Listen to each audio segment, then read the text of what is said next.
Hi guys! Welcome to Best Friend's Kitchen! If you are new to our channel, please subscribe so you will get updated for our future videos.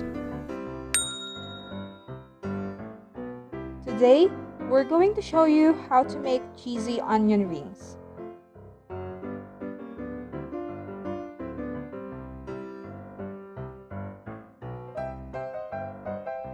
So, eto nga pala yung mga ingredients for this recipe. Tara, simulan na natin!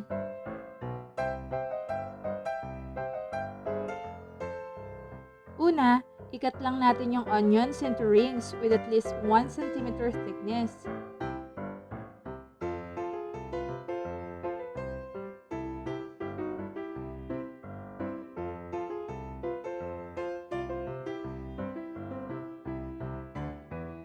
Tapos paghiwa-hiwalayin lang natin yung mga onion rings. Pagkatapos, i-arrange lang natin ang mga ito. I-place lang natin yung maliit na onion rings sa gitna ng malaking onion rings.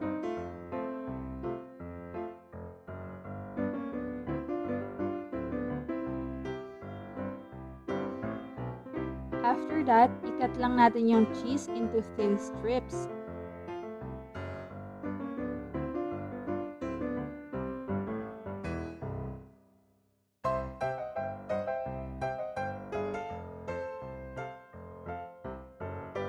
Pagkatapos, ilagay nyo lang yung mga cheese sa pagitan ng mga onion rings. Mas maganda kung gagamit kayo ng mozzarella cheese. But since wala kami makitang mozzarella cheese, gumamit na lang kami ng quick melt cheese.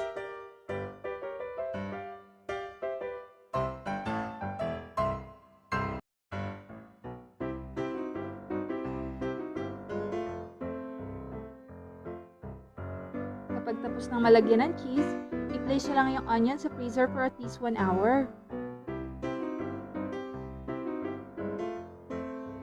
By the way guys, if you still haven't subscribed to our channel, please do so.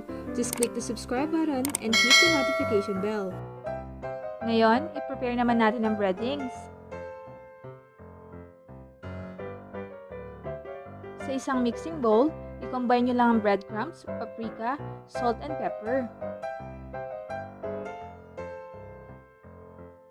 Then mix it until maging well combined.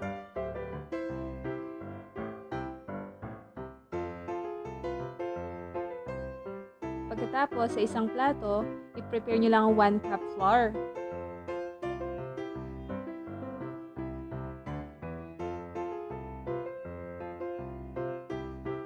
Tapos, mag-beat lang kayo ng 2 eggs.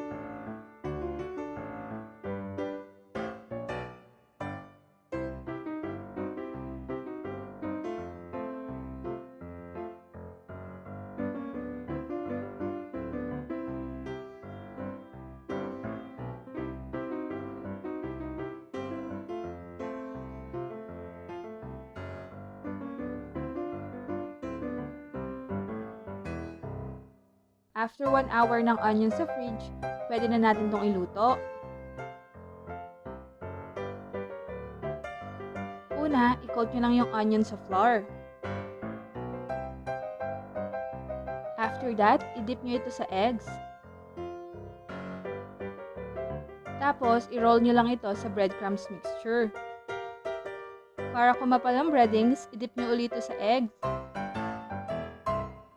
At i-roll nyo lang ulit sa breadcrumbs mixture. Ulitin nyo lang yung same procedure hanggang ma-bread nyo ang lahat ng onion rings. Tapos, i-fry nyo lang yung mga onion rings sa preheated oil over medium heat for at least 5 minutes per side or until maging golden brown.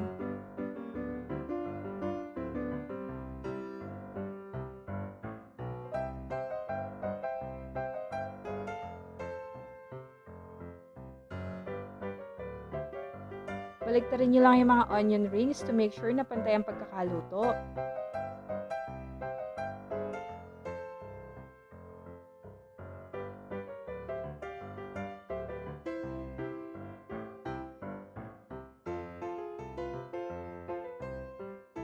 Kapag luto na ang mga onion rings, hanguin lang ito sa apoy at place sa paper towel para ma-absorb ang excess oil.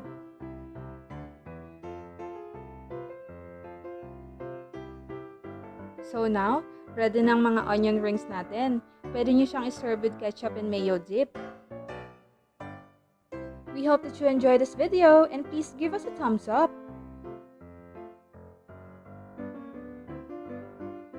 You can also comment down below if you want to request recipes that we can feature on our next vlog.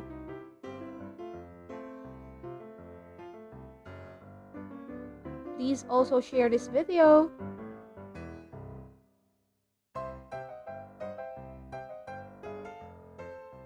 Thank you so much for watching. Don't forget to subscribe. Bye guys, till our next vlog.